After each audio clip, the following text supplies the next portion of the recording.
Meninas têm medo de usar o banheiro na escola por causa dos transgêneros. Uma menina de 10 anos é suspensa por pedir para ser excluída de uma aula de LGBT. Um distrito escolar do Texas vai ensinar crianças sobre sodomia e camisinha. A ONU força uma lei internacional para tornar o aborto um direito humano. Essas são matérias extraídas do site livesitenews.com. Como isso pode ter acontecido? Será que isso foi tudo natural? Foi se desenvolvendo naturalmente de acordo com a evolução da sociedade? Quem tem a intenção de deturpar os fatos mais triviais da vida, como a notória diferença entre meninos e meninas? E principalmente, que fenômeno é esse?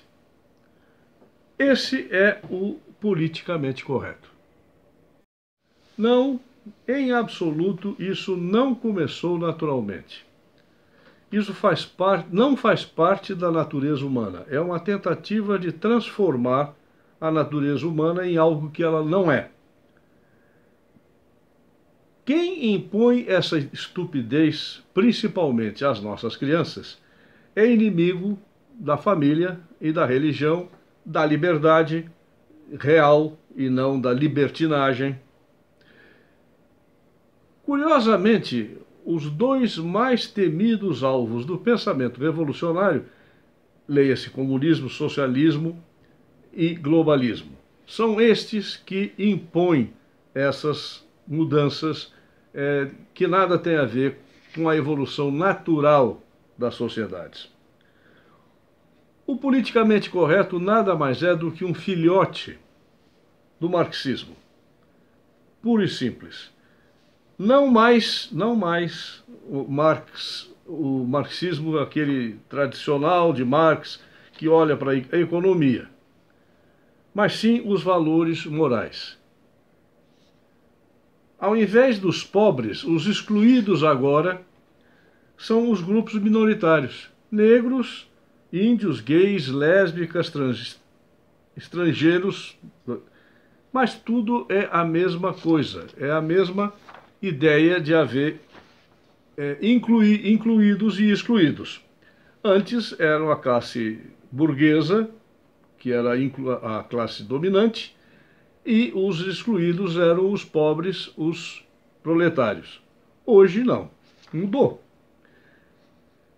E este que está sendo enviado para você agora é um dossiê do politicamente correto, que você vai baixar, e é composto de 11 artigos que foram veiculados nos Estados Unidos na virada do século.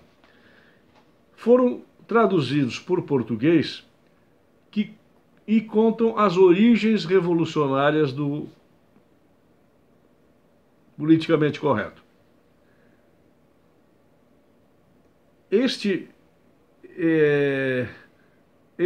dossiê ele foi elaborado pelo Olavo de Carvalho e foi dado a mim para os meus estudos, isso já faz quase 20 anos. Eu conheço os pensamentos revolucionários porque eu já fiz parte. Eu já fui membro da Ação Popular Marxista-Leninista do Brasil. Estive preso durante o governo militar por 2 meses por ser vice-presidente da UNE, e eu conheço muito bem o que é o marxismo, porque eu estudei a fundo, e conheço muito bem também a praxis marxista, a praxis revolucionária, porque estive dentro dela, na Ação Popular.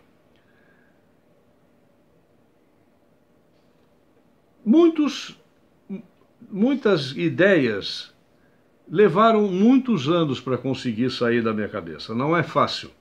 Desde que você introduz essas mentiras contadas por Marx, Lenin, Engels, Gramsci, etc., é difícil depois se ver livre delas. Por quê?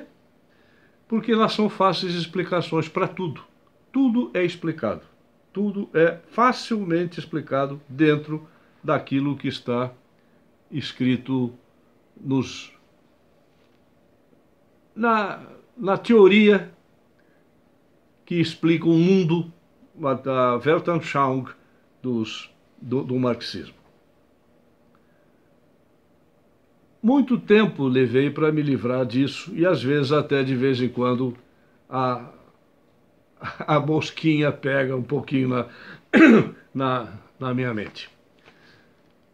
Meu nome é Heitor de Paula e desde o dia exatamente 11 de setembro de 2001, o desabamento das torres, o ataque às torres do World Trade Center, que eu comecei a receber uma série de...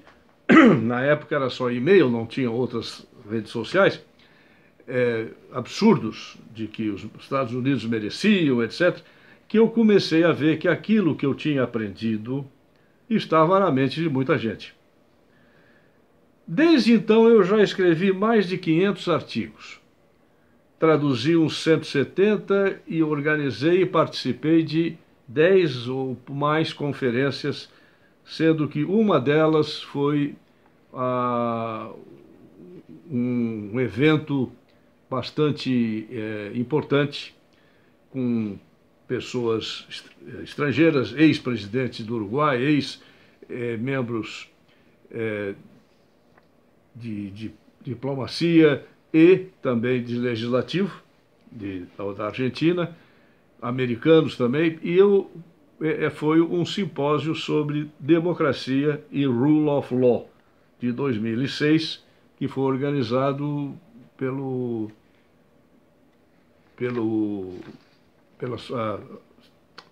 Associação Comercial de São Paulo, sob o auspício, que quem organizou fui eu, mas sob os auspícios que na época nos forneceu todo o material necessário para o trabalho. Eu já escrevi um livro, logo depois, 2008, 2 anos depois dessa conferência, que resume o pensamento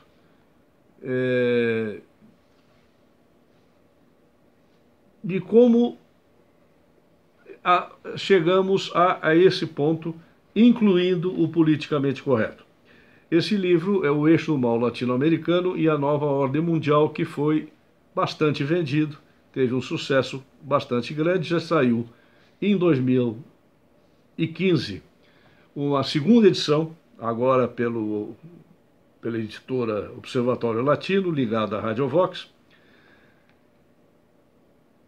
Eu já fiz mais de 360, se não me engano, são 363 hoje, dia 4 de dezembro, são 363 programas na Rádio Vox, programas principalmente sobre política internacional, mas também com alguns toques de política aqui no Brasil.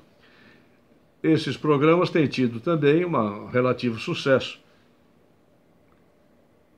E em breve, dentro de alguns dias, eu vou lançar o meu segundo livro. Esse segundo livro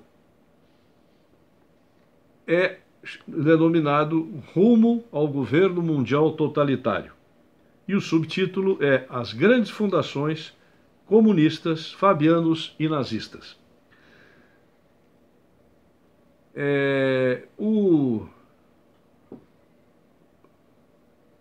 Há muito pouco conhecimento de que esses movimentos revolucionários jamais teriam tido algum sucesso se não tivessem sido altamente financiados. E como quem tem dinheiro não são os proletários, nem os revolucionários, quem tem dinheiro são as grandes fortunas do mundo que são reunidas nas grandes fundações. Creio que esse livro vai dar uma explicação bastante razoável de qual a ligação entre as grandes fundações e as organizações revolucionárias. Mas, falando então em governo mundial, Olha essa outra matéria recente do mesmo website lifesitenews.com. Arcebispo Vigano diz: o Papa está sujeitando a Igreja a forças poderosas que querem o governo mundial.